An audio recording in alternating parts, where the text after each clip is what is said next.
Pria berbaju zirah emas itu merenung sejenak dan berkata, kepala istana ketiga berkolusi dengan istana jalan jahat dan mencoba memberontak. Dia pantas dihukum mati sesuai kejahatannya. Namun, mengingat dia juga anggota kuil suci, aku bisa memberinya kesempatan hari ini. Dia hanya perlu meninggalkan kultivasinya sendiri untuk menjadi peringatan bagi yang lain. Sedangkan untuk kalian berdua dari istana jalan jahat, segera tinggalkan istana Raja Ilahi dan jangan pernah menginjakkan kaki di istana Raja Ilahi lagi. Kalau tidak, jangan salahkan kami di istana Raja Ilahi karena bersikap kasar. Mendengar ini, wajah master istana ketiga menjadi sangat pucat. Meninggalkan kultivasi sendiri, ini lebih buruk daripada membunuhnya. Dia mengepalkan tangannya erat-erat hingga kukunya menancap di telapak tangannya, tetapi dia tidak menyadarinya. Pangeran Wu dan Tetua Agung saling berpandangan dengan keraguan di mata mereka. Mereka tahu bahwa jika mereka tidak menyetujui persyaratan pria berbaju besi emas itu, mereka tidak akan bisa lolos tanpa cedera hari ini. Suasana kembal hening, semua orang menunggu keputusan dari master istana ketiga dan yang lainnya. Suasana mencekam di kehampaan itu menjadi semakin berat, seolah-olah badal akan datang. Di saluran hampal, Chen Ping, yang memegang pedang pembunuh naga, telah lama melupakan waktu dan ruang. Di matanya, yang ada hanyalah meteor api yang tak terhitung jumlahnya. Setiap kali ia mengayunkan pedangnya, ribuan meteor api akan berubah menjadi kembang api yang menyilaukan. Pria itu memandang meteor yang ditembakkan dari tanah keabadian, yang berubah menjadi kembang api di bawah pedang Chen Ping, dan tidak dapat menahan perasaan terkejut. Aku tidak tahu berapa lama, tapi bola api itu berakhir. Chen Ping kembali ke sisi pria itu. Pada saat ini, aura Chen Ping sedang mengalami perubahan yang luar biasa, dan seluruh tubuhnya bersinar dengan lingkaran cahaya keemasan. Senior, bolehkah saya pergi dari sini sekarang? Chen Ping bertanya pada pria itu. Tentu saja, pria itu menatap Chen Ping dan tersenyum kecil.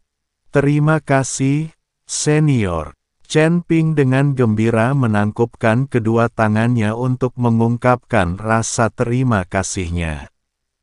Tetapi ketika dia mengepalkan tinjunya, pria itu tiba-tiba mengerutkan kening, lalu menatap tangan Chen Ping dengan matanya. Melihat pemandangan ini, Chen Ping sedikit bingung dan tidak mengerti apa yang sedang dilihat pihak lain. Apa yang ada di tanganmu? Pria itu menjadi sedikit bersemangat dan meraih tangan Chen Ping dan bertanya. Tidak ada apa-apa. Chen Ping merentangkan tangannya. Tidak ada apa-apa di tangannya. Saya bertanya, apakah itu cincin Tianlong di tanganmu? Pria itu menatap cincin di tangan Chen Ping dan bertanya. Ya, ini yang diwariskan ayahku. Chen Ping mengangguk, lalu tiba-tiba teringat sesuatu dan bertanya dengan penuh semangat, Senior, apakah kamu mengenali cincin ini? Sejak Chen Ping tiba di surga, dia belum pernah menemui cabang istana Tianlong. Maka, untuk waktu yang lama, Chen Ping berpikir bahwa tidak ada istana Tianlong di surga. Mungkin aula-aula yang tersisa berada di dunia lain, atau di tempat lain, dan ia belum menemukannya. Tetapi sekarang, orang di depannya tiba-tiba mengenali cincin Tianlong di tangannya, jadi dia mungkin seseorang dari istana Tianlong. Bawahanku Wan Jianxing memberi hormat kepada kepala istana. Pria itu tiba-tiba berlutut di depan Chen Ping, wajahnya penuh kegembiraan. Apakah Anda anggota istana Tianlong? Tanya Chen Ping, menahan kegembiraannya.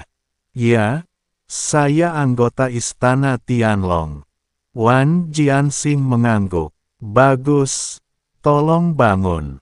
Chen Ping membantu Wan Jianxing berdiri dan berkata, jadi, seluruh kuil ini bawahanku. Tentu saja, akulah yang mendirikan kuil itu, jadi tentu saja aku juga bawahan kepala kuil. Wan Jianxing mengangguk.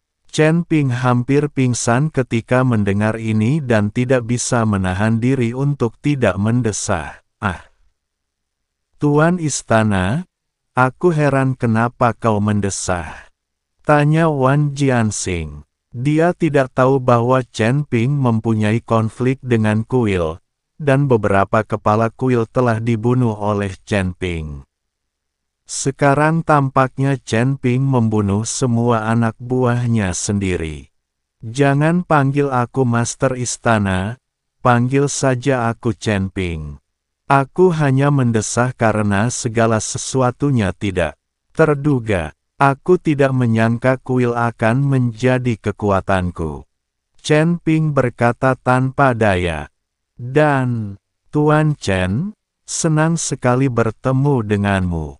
Kupikir aku takkan pernah bisa membalas kebaikanmu. Wan Jianxing berkata dengan bersemangat.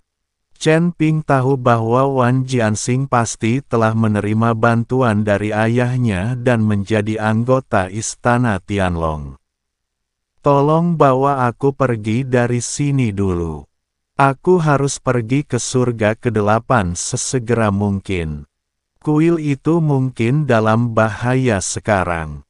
Chen Ping mendesak Wan Jianxing untuk mengirimnya pergi. Tuan Chen, dengan kekuatan Anda saat ini, sangat berbahaya untuk pergi ke surga ke-8. Saya bisa memberikan warisan ini kepada Anda untuk membantu Anda meningkatkan kekuatan Anda dengan cepat. Kata Wan Jianxing. Ketika Chen Ping mendengar kabar baik ini, dia mengangguk dan berkata, kalau begitu jangan menunggu, sampaikan saja kepadaku. Surga ke-8, di depan istana Raja Dewa. Suasana masih sangat hikmat, tak seorang pun berani bergerak, dan tak seorang pun berani melangkah. Mata Master Aula ketiga berkedip-kedip saat La dengan cepat menghitung dalam benaknya. La tiba-tiba merendahkan suaranya dan berkata dengan cemas kepada Pangeran Wu dan Tetua Agung, kalian berdua, jika kita mundur hari ini, aku pasti akan mati, tetapi kalian mungkin juga tidak akan mendapatkan hasil yang baik. Aku berjanji, jika kau bisa membantuku selamat dari bencana ini, kuilku akan menyediakan semua sumber daya yang dibutuhkan kuil Jalan Jahat di masa depan. Aku juga akan memberimu banyak harta rahasia di istana Raja Dewa untuk kau pilih. Pangeran Wu dan Tetua Agung saling berpandangan, keduanya menunjukkan kegembiraan di mata mereka. Tetua Agung menyipitkan matanya dan setelah mempertimbangkan untung ruginya, ia merasa keuntungannya sungguh menggiurkan. Jika La mundur saat ini, bukan hanya ia tidak akan mendapatkan keuntungan apapun, La mungkin juga akan dihukum oleh kepala istana. Terlebih lagi, sekarang istana jahat telah menjadi musuh kuil dewa, La tidak perlu takut. Tuan Pelindung, mohon segera bertindak untuk menghancurkan Tuan Istana Ketiga, jangan sampai dia mencoreng nama baik kuil kita. Lingkis sangat marah saat melihat Master Istana Ketiga benar-benar mengucapkan kata-kata pengkhianatan terhadap kuil di depan umum. Bagaimana mungkin harta rahasia kuil dapat diambil begitu saja oleh kuil jahat? Diam! Pria berbaju zirah emas itu memelototi Ling Si, lalu menatap Pangeran Wu dan Tetua Agung, lalu berkata, "Kalau kalian pergi sekarang, aku akan berpura-pura tidak terjadi apa-apa. Soal bagaimana cara menghukum kepala istana ketiga, itu urusan internal kuil kami. Kalian, istana Dao jahat, tidak perlu ikut campur. Bagaimana jika kita harus melindungi master istana ketiga?" tanya Tetua Agung. Lalu mati. Aura lelaki berbaju zirah emas itu meledak lagi, dan tekanan yang mengerikan menyelimuti semua orang. Jangan pergi terlalu jauh," teriak Tetua Agung tiba-tiba, dan tubuhnya secepat kilat, menyerbu ke arah pria berbaju zirah emas itu, lalu mengayunkan tongkat sihir di tangannya, dan cahaya sihir hitam melesat ke arah pria berbaju zirah emas itu bagai kilat. Lelaki berbaju zirah emas itu tampak galak, dan dia memegang pedang di tangannya secara horizontal untuk menghalangi cahaya jahat itu, tetapi benturan yang kuat itu menyebabkan tubuhnya sedikit gemetar. Dia tidak menyangka Sang Tetua Agung akan tiba-tiba bertindak, dan dia berpikir dalam hati bahwa ada sesuatu yang salah. Sang Tetua Agung memanfaatkan situasi tersebut dan terus menyerang dengan kilatan tubuhnya. Cahaya sihir hitam dari tongkat sihirnya jatuh bagal tetesan air hujan. Lelaki berbaju zirah emas itu berjuang keras untuk melawan, mengayunkan pedang panjangnya dan menciptakan gelombang bayangan pedang yang bertabrakan dengan cahaya ajaib, menimbulkan ledakan raungan. Akan tetapi, seiring berlanjutnya pertempuran, lelaki berbaju zirah emas itu perlahan-lahan kewalahan. Pergerakannya mulai melambat, dan bayangan pedang tidak lagi sepadat. Sang Tetua Agung memanfaatkan kesempatan itu dan mengerahkan kekuatannya secara tiba-tiba, mengirimkan telapak tangan iblis hitam yang besar ke arah laki-laki berbaju zirah emas. Pria berbaju zirah emas itu tak mampu menghindar dan terkena telapak tangan iblis. Tubuhnya terlempar mundur seperti layang-layang yang talinya putus dan jatuh tersungkur ke tanah. Dia berjuang untuk berdiri, tetapi mendapati dirinya terluka parah. Semua orang kemudian menyadari bahwa para penjaga istana Raja Dewa lemah di dalam. Melihat hal itu, Sang Tetua Agung merasa lega dan senyum puas muncul di wajahnya. "Hahaha, aku jadi heran kenapa kamu selalu sombong tapi nggak berani bertindak.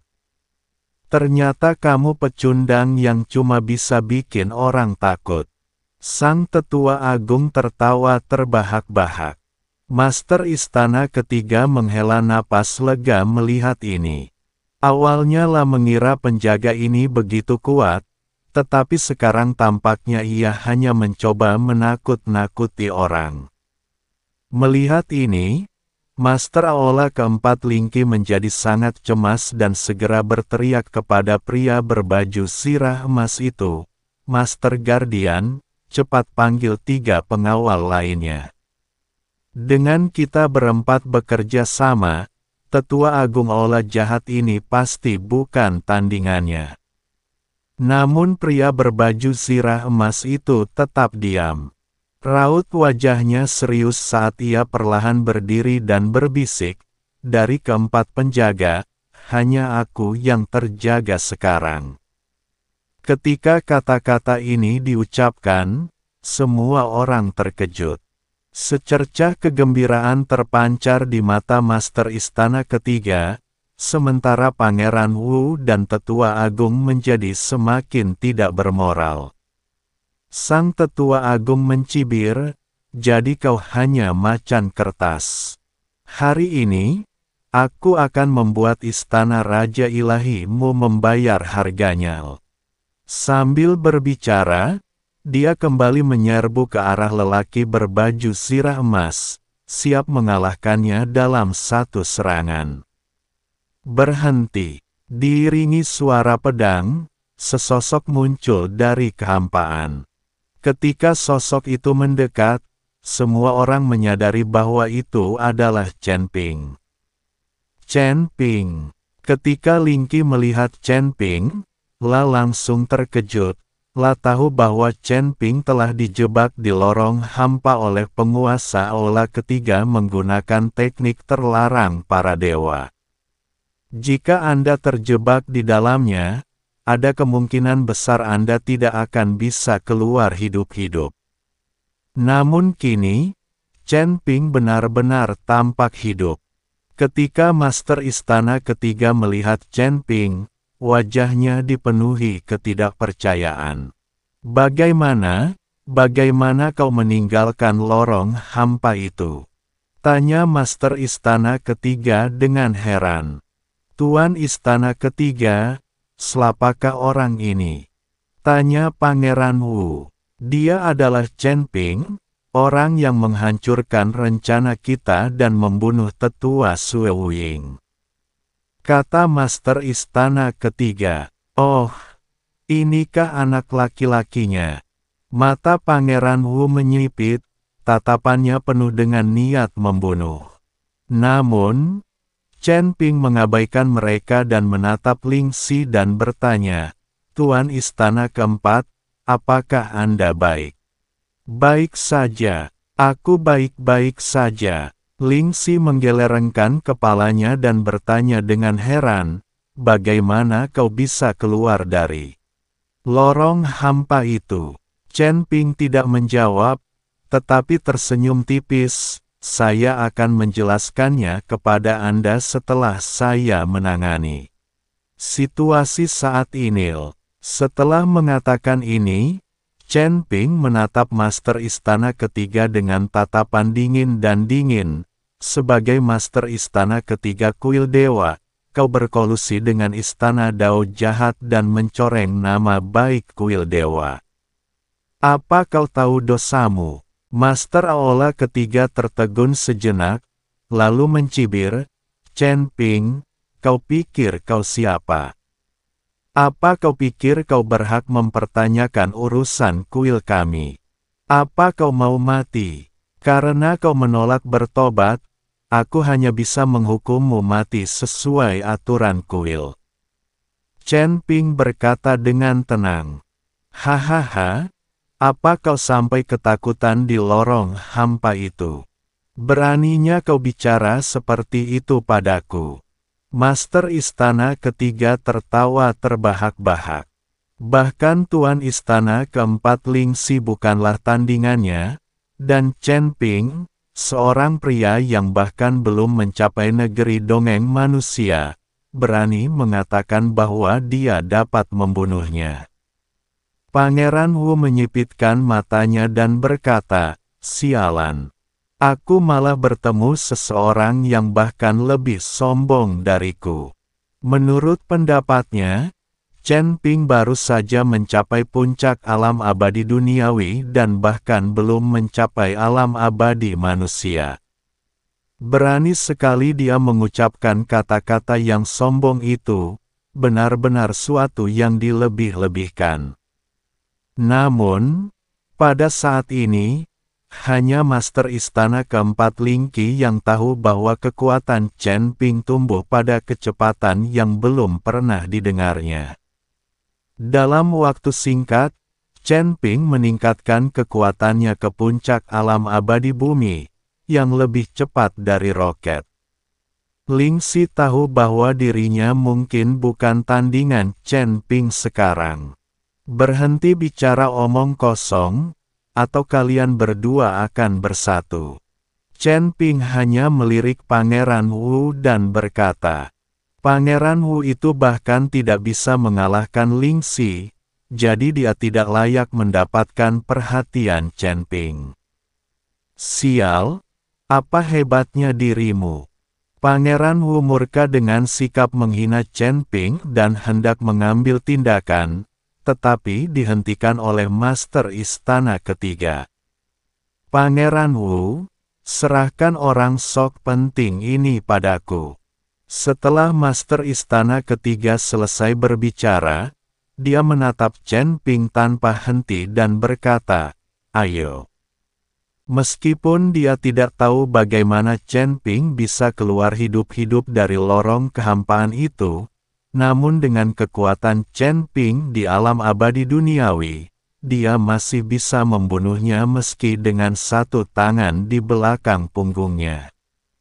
Chen Ping tersenyum tipis, merentangkan telapak tangannya dengan lembut, dan pedang niat perlahan mengembun di tangannya. Sesaat kemudian, sosok Chen Ping menghilang. Untuk berhadapan dengan Master Istana Ketiga, Chen Ping bahkan tidak menggunakan pedang pembunuh naga, melainkan memadatkan pedang dengan niat pedang di tubuhnya. Melihat pemandangan ini, Master Istana Ketiga mengerutkan kening, sekilas keterkejutan terpancar di matanya, dan penghinaan di wajahnya lenyap dalam sekejap, menjadi hikmat. Mampu memadatkan pedang dengan niat pedang dalam sekejap, apakah kekuatan semacam ini merupakan sesuatu yang dapat dicapai oleh alam abadi bumi? Master Istana Ketiga melangkah maju, mengangkat tangan kanannya, lalu menekannya dengan kuat. Aura yang kuat menyembur keluar dari telapak tangannya. Desiri, cahaya pedang muncul dan langsung menuju ke arah Master Istana Ketiga. Namun, tak lama kemudian, cahaya pedang itu ditekan oleh aura dominan dari Master Istana Ketiga dan berhenti seketika. Chen Ping menggoyangkannya pelan, dan pedang di tangannya langsung mengeluarkan aura pedang yang mengerikan.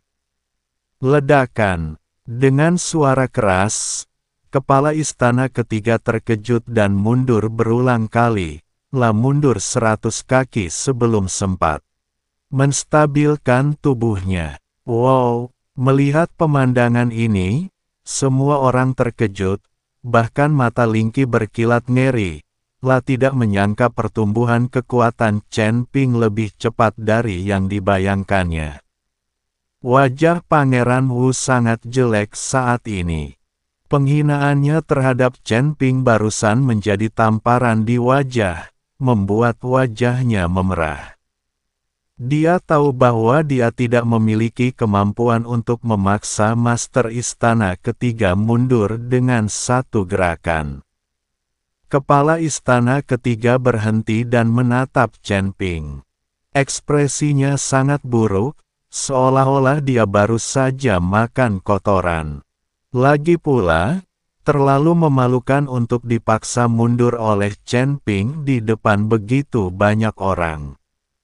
Namun, hatinya lebih terkejut lagi, karena mengenal Chen Ping. Meskipun Chen Ping mampu melawan lawan yang levelnya lebih tinggi, tidak mudah baginya untuk mengalahkan Master Istana Kelima saat itu. Sudah berapa lama sejak saat itu, dan kini menjadi begitu menakutkan. Itu terlalu jahat. Pada saat ini, Master Istana Kelima, yang berada di antara kerumunan, sedikit gemetar setelah melihat pemandangan ini. Tanpa ragu, berbalik dan pergi, menghilang langsung ke dalam kehampaan. Meskipun Master Istana Kelima datang bersama Master Istana Ketiga, dia tidak pernah melangkah maju di antara kerumunan. Alasannya adalah karena ia membuat persiapan untuk kedua skenario tersebut. Jika Master Istana Ketiga menang, dia dapat mengambil alih kendali kuil. Master Istana Ketiga dikalahkan, tetapi selama dia tidak muncul dan secara terbuka mendukung Master Istana Ketiga, dia masih bisa tinggal di kuil.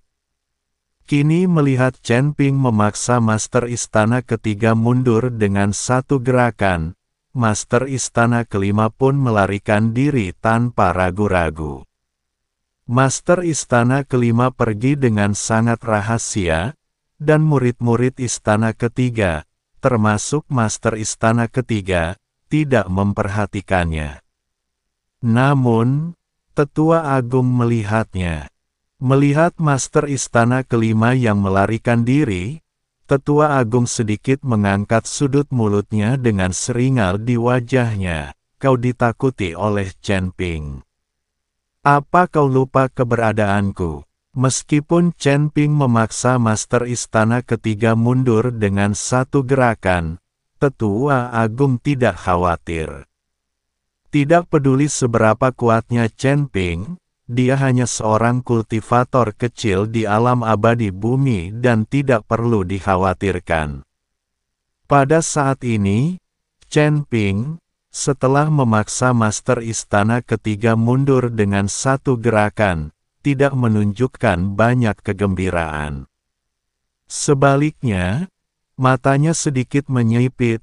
Aku sebenarnya tidak bisa membunuhmu dengan satu pedang. Sepertinya aku masih perlu berlatih. Selama periode ini, Chen Ping bertarung dengan meteor api di saluran hampa, dan akhirnya mewarisi warisan bintang 10.000 pedang, yang memungkinkan wilayahnya meningkat pesat. Menurut pendapat Chen Ping, dengan kekuatannya, dia bisa membunuh Master Istana Ketiga dengan satu pedang, tetapi dia hanya ditolak, yang membuat Chen Ping sedikit tidak senang. Sial, kamu terlalu gila. Master Istana Ketiga hampir menjadi gila mendengar kata-kata Chen Ping. Seorang kultivator di alam abadi bumi ingin membunuhnya dengan pedang, yang merupakan sebuah penghinaan baginya. Akan tetapi, sebelum Master Istana Ketiga dapat bergerak, sebuah pedang tiba-tiba muncul dari udara tipis dan terbang ke arahnya. Pedang itu muncul entah dari mana tanpa tanda apapun. Sekarang, kemanapun niat pedang Chen Ping pergi, ia langsung dapat mengembun menjadi pedang tajam.